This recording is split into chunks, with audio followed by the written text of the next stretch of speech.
você vai investir, como é que decide, hein? É melhor comprar fundos imobiliários que estão baratos e têm potencial de pagar até 16% ao ano de dividendos? Ou é melhor investir em ações que, embora paguem menos dividendos, têm maior potencial de dobrar o preço, ou triplicar, multiplicar por 10? E eu estou aqui junto com o Filipão, um colega aqui do Clube do Valor, do canal Seu Dividendos, para te ajudar a responder essa dúvida.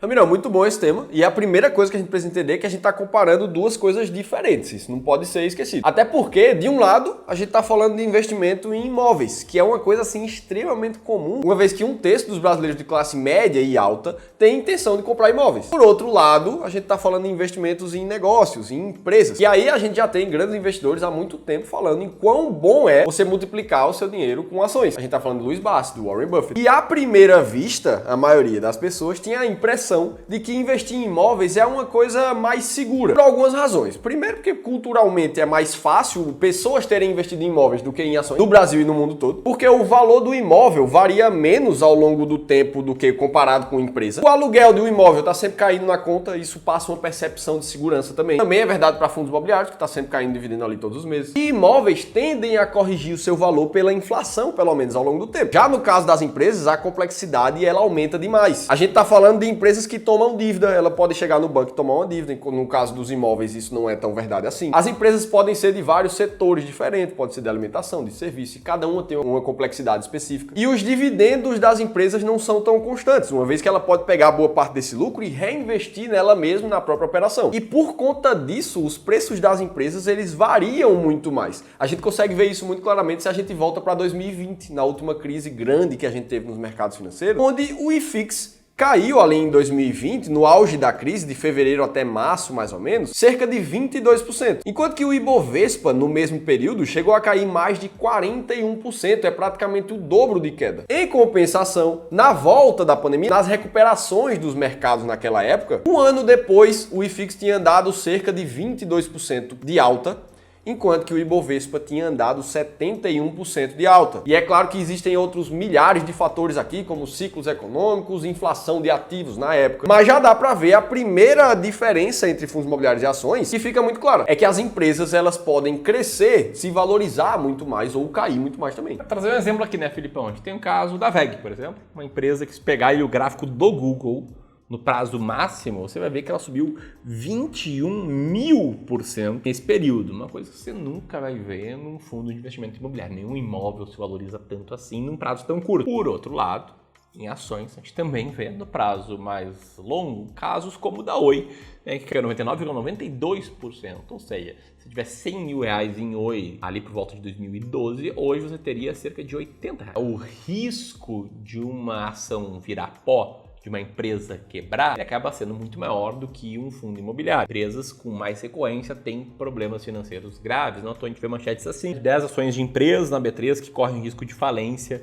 de acordo com uma métrica bem popular chamada Z-Score. Nos fundos imobiliários isso é muito raro, né? O caso de um FII em 99% nunca aconteceu. E vai por alguns motivos. Primeiro, em tese, os fundos imobiliários não podem se alavancar, né, pela legislação. Alguns ali dão um jeito de fazer isso. Mas com isso, tá? 99% dos casos, os ativos dos fundos imobiliários são sempre maiores do que as suas obrigações e, na pior das hipóteses, o fundo venderia seus imóveis e devolveria o dinheiro aí para os seus cotistas. O que pode fazer pensar o seguinte: olha, então fundos imobiliários que são imóveis ou dívidas atreladas a imóveis são mais conservadores, né? Pela lógica, eles deveriam render menos. Será que foi assim no passado? Será que a história diz isso? Vamos comparar os dois ativos aqui e a gente tem várias formas de fazer isso. A primeira delas, e mais fácil, seria justamente comparar o IFIX, que é o índice de fundos imobiliários do Brasil, com o Ibovespa, principal índice de ações do Brasil também. E de um ano para cá, inclusive, o IFIX está ganhando do Ibovespa na linha laranja, rendendo ali pouco mais de 7%, enquanto o Ibovespa está em torno de 5,8%. Agora, beleza, um ano é muito pouco. Vamos olhar para o histórico todo disso aqui e a gente puxa de 2013 para cá. São mais ou menos 10 anos de rentabilidade e o que a gente vê é o índice Ibovespa rendendo cerca de 110%, enquanto que o IFIX rendeu cerca de 100%. Beleza, o Ibovespa está ganhando por um pouco ali do IFIX, só que com um pouco mais de volatilidade. Perceba que por esse gráfico aqui, quando a linha azul cai, a linha laranja cai menos. Em compensação, quando a linha azul sobe, a linha laranja sobe menos. E esse período de tempo também é relativamente baixo para a gente comparar ativos de risco, de renda variável. E aí, beleza, vamos para uma outra forma de comparar esses dois ativos,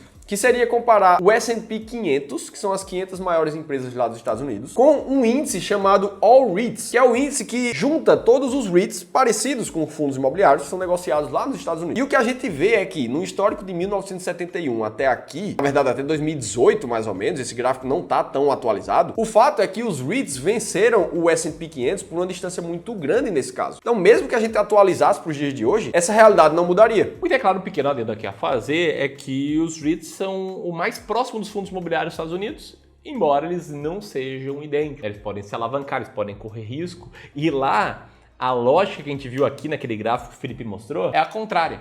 Tá? Os REITs são mais voláteis do que o S&P 500. Eles acabam sendo ativos um pouco mais arriscados lá no prazo mais longo. Dito isso, Filipão, tá muito bom, segue aí a explicação. Muito bom. E aí a gente começa a ver que, por mais que sejam imóveis, a classe de imóveis, um arcabouço diferente de legislação, ele conseguiu uma rentabilidade acima do índice de empresas. E aí quando a gente vai comparar isso no mundo todo, sai de Brasil ou de Estados Unidos, a gente pode pegar esses principais índices aqui. Na linha azul escura são os REITs globais, que por mais que tenham diferença de legislação de país para país, são os ativos voltados a operações imobiliárias. E a gente vê que a linha azul escura ficou por cima das outras linhas pelo período quase todo. Mas, recentemente, a linha azul clara, que é o índice de ações de países desenvolvidos tirando os Estados Unidos, ficou praticamente com rentabilidade igual ao índice de REITs. Ou seja, no histórico de 2005 até aqui, quase 20 anos, a gente vê também uma rentabilidade muito próxima das empresas e dos fundos imobiliários, digamos assim. Ele está mostrando aqui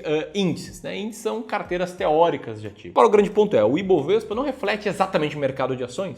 Algumas ações, como a gente mostrou da VEG, subiram muito mais, outras como o Oi caíram muito mais. Assim como o IFIX não reflete exatamente o mercado total de fundos imobiliários. Alguns tiveram performance bem pior, outros performance melhor. E o ponto é, se eu selecionar ações individuais ou fundos imobiliários individuais com uma estratégia clara, eu posso ter uma vantagem? Posso ver esse dinheiro render mais? E essa pergunta que eu vou te responder agora, tá? Que ela é importante ser feita, ainda mais quando a gente vê ali nas 5 primeiras posições do Ibovespa um peso de quase 50% no índice, né?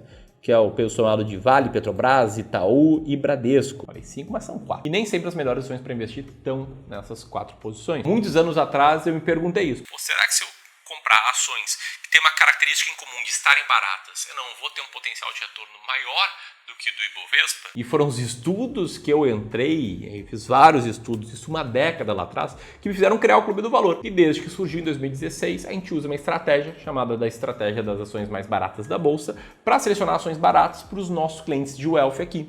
Essa estratégia rendeu muito no passado, muito acima do Ibovespa, cada R$1.000 viraram cerca de R$500 mil nos últimos 25 anos, sem contar novos aportes. E é uma estratégia que a gente aplica, que eu inclusive escrevi um livro explicando sobre ela. Na verdade, um livro online, um e-book, detalhando, né, o porquê dessa estratégia tender a funcionar e explicando quais filtros você tem que colocar para seguir essa estratégia e revelando 10 ações baratas nesse mês, para que você entenda como é que funciona a estratégia na prática. E você pode baixar esse livro, esse e-book, de forma totalmente gratuita, que é um presente nosso para quem está assistindo esse vídeo. Primeiro link aqui na descrição, vou deixar o card desse link aqui em cima também, beleza? E a grande pergunta é, vou fazer essa para os especialistas em dividendos, né? Nos casos dos fundos imobiliários, a gente consegue fazer algo parecido, né? Uma estratégia para selecionar alguns que paguem, sei lá, mais dividendos, sejam mais descontados? E dá para fazer, o argumento é muito similar. Se a gente for olhar para o IFIX, por exemplo, as 5 primeiras posições representam cerca de 20% de peso no índice ali, né? O que é o CANIP, o KNCR11. E quando a gente vai selecionar uma estratégia para selecionar os fundos mais baratos, que mais pagam dividendos da bolsa, nem sempre as posições que a gente vai escolher estão dentro das maiores do IFIX. E aí quando a gente coloca em comparação o IFIX com os 15 fundos imobiliários mais baratos, que mais pagam dividendos da bolsa, que são selecionados pela estratégia S-Rank, a gente vê esse retorno que está na tela para vocês. Mostrou que nos últimos mais de 10 anos, a estratégia vem conseguindo bater o IFIX com certa folga. E que, inclusive, a gente também disponibilizou um e-book sobre essa estratégia S-Rank, te mostrando não só como ela funciona, cada um dos critérios, como você pode aplicá-la na sua vida, e 7 fundos imobiliários que estão nesse mês que você está assistindo esse vídeo, atualmente dentro dos 15 mais baratos da bolsa. Se você quiser baixar esse e-book, clica no segundo link que está aqui na descrição do vídeo, ou então nesse link que eu vou deixar aqui para vocês. Dito isso, quando você vai fazer o download, a grande pergunta é, beleza, como escolher entre ações ou fundos imobiliários? E aqui eu quero, pelo menos assim, né, tirar uma venda dos seus olhos, mudar a lógica, né? Sei que muitos pensam ações ou fundos imobiliários, mas eu quero trazer uma nova perspectiva. Por que não misturar as duas classes de ativos? Será que o melhor do mundo não está em ter um pouco de cada um? A gente resolveu fazer um teste aqui no Clube do Valor para mostrar como é que ficaria a carteira de um investidor que diversificasse a carteira não somente em ações ou fundos imobiliários, mas sim diversificasse em ativos de renda variável, ficando uma carteira assim. Um terço ações brasileiras, um terço fundos imobiliários e um terço ações norte-americanas. Garantindo a diversificação não só entre negócios e imóveis, como entre negócios locais, negócios internacionais e dolarizados e imóveis. Olha só que interessante quanto teria rendido essa carteira aí nos últimos 20 anos. A linha azul escura é a linha que representa o retorno dessa carteira, a linha amarela é a linha que mostra o Ibovespa. Essa carteira teria rendido bem acima do mercado de ações e da renda fixa em todo esse período. E é usando esse tipo de estratégia de diversificação, às vezes em 3 classes de ativos, às vezes, na maioria dos casos, para investidores mais conservadores, colocando também classes de renda fixa, montando carteiras como essa, para quem é bem arrojado, mas não tanto a ponto de ter só renda variável, então colocando um pouco mais de renda fixa. E como várias outras estratégias, uma estratégia certa para cada investidor, que a gente faz o nosso trabalho aqui de Wealth no Clube do Valor.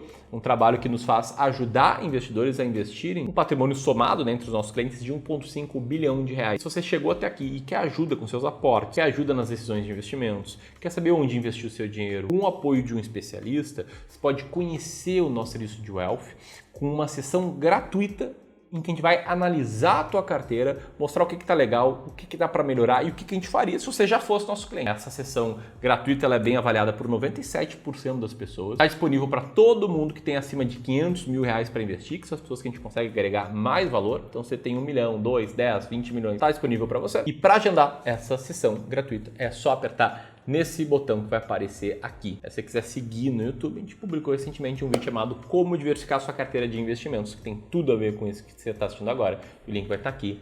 Um grande abraço e até mais.